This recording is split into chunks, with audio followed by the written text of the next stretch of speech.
Couple of metres away, couple of yards away from the theatre. అది అసలు road show కాదు, ఏమీ కాదు. కార్ అలా వెళ్తూ ఆగిపోయింది. ఒక పాయింట్ తర్వాత ఎంత జనం కూడిపోతారంటే అండి, మీరు కనపడితే కానీ జనం వెళ్ళరు. బౌన్సర్లు కానీ ఎవరన్నా పోలీస్ కానీ అందరూ అడుగుతారు, సార్ మీరు ఒక్కసారి వేవ్ చేసేయండి సార్, వెళ్ళిపోతారంటే మేము మామూలుగా ఎప్పుడు బయటకు వచ్చి అందరికి వేవ్ చేస్తాం. అది నేనే కాదు, ఎనీ లీడర్, ఎనీ సెలబ్రిటీ ఎవరైనా అడగండి, మనం వేవ్ చేస్తేనే వాళ్ళందరూ జరుగుతారు. ఓకే ఓకే చూసాం, ఒక సాటిస్ఫాక్షన్ ఉంటుంది, అప్పుడు దే స్టార్ట్ మూవింగ్ అవే. ఆ దీని మీద చేశాను. And is also respect. ఇంత వేల మంది చూస్తానికి వచ్చినప్పుడు నేను నా కార్ లోపల, టెంటెడ్ కార్ లోపల దాక్కుని కూర్చుని ఉన్నా. బట్ అంతమంది అంతమంది వచ్చినప్పుడు వాళ్ళకి ఏం కావాలి? హీరోది ఒక గ్లిమ్స్ కావాలి అంతే.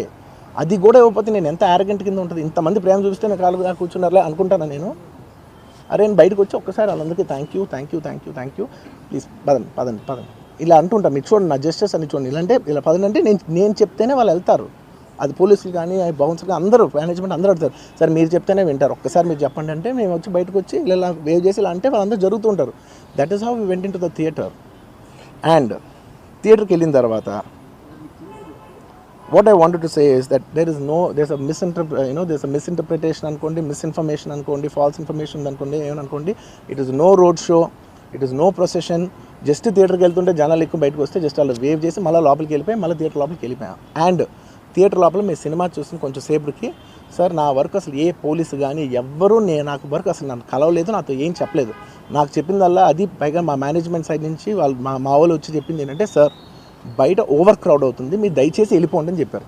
వాళ్ళ పోలీసు వాళ్ళందరూ బయట చాలామందికి ప్రాబ్లం అవుతుంది సార్, ఓవర్ క్రౌడ్ అవుతుంది, మీరు వెళ్ళిపోండి అంటే నేను వెళ్ళిపోయా. సినిమా స్టార్ట్ అయిన కొంచెంసేపు నేను వెళ్ళిపోయా.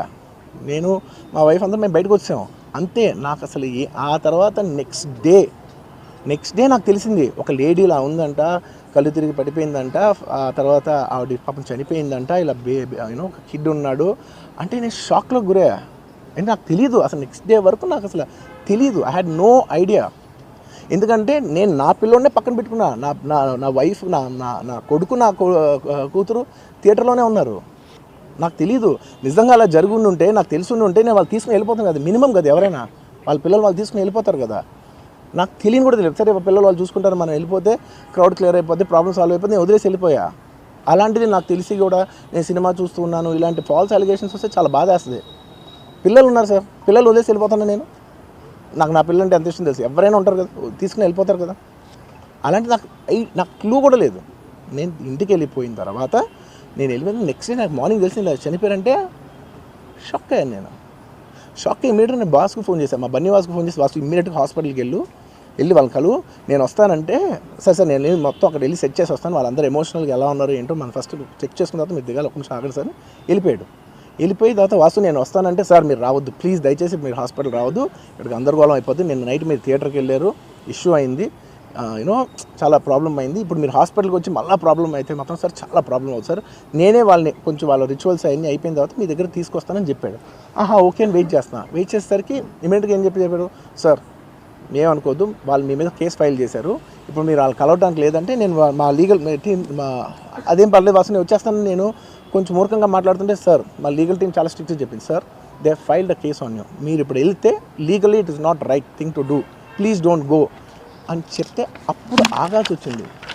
సార్ నాకు ఒక్కటే విషయం చెప్తా సార్, ఎవరో వైజాగ్లో చనిపోతేనో, లేకపోతే చనిపోతున్నారంటేనో, లేదంటే విజయవాడలో చనిపోతున్నారంటే ఒక పెద్ద ఆవిడంటేనో, లేదంటే చిరంజీవి గారి ఫ్యాన్స్ మన నూర్బాయ్ లాంటి వాళ్ళు, లేదంటే కళ్యాణ్ గారి ఫ్యాన్స్ మన ఎవరో అంటేనే వాళ్ళందరికీ నేను వెళ్ళి పర్సనల్గా, సార్ ఇక్కడ నుంచి విజయవాడ వెళ్ళాను సార్ ఎవరినో కలవటానికి, ఒక లేడీని, ఒక వైజాగ్ వెళ్ళాను, ఇక్కడ నుంచి ఎక్కడో ఉప్పలు ఉంటే ఎక్కడో దాటి ఉంటే ఎక్కడికో వెళ్ళాను. అలాంటిది నా ఓన్ ఫ్యాన్స్, నాకు నా ఫ్యాన్స్ అంటే ఎంత ఇష్టం మీ అందరికీ తెలుసు, అలాంటి నా ఓన్ ఫ్యాన్స్ నా ఓన్ థియేటర్లో నేను ఉన్న ప్రెమిసెస్లో అలా జరిగిందంటే నేను వెళ్ళి కలవనాలని, వాళ్ళు కలవాలి నాకు ఉండదా?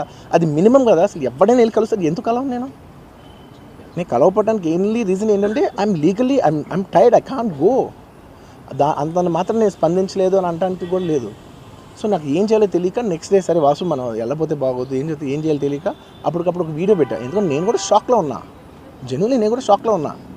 అరే ఇలా అయింది ఏంటి, ఎటు కాకుండా హాఫ్గా ఉన్నాను నేను జెన్యున్గా చెప్పా, హాఫ్ ఉన్నాను నేను. ఇప్పుడు కూడా కొంచెం హాఫ్గానే ఉన్నాను నేను.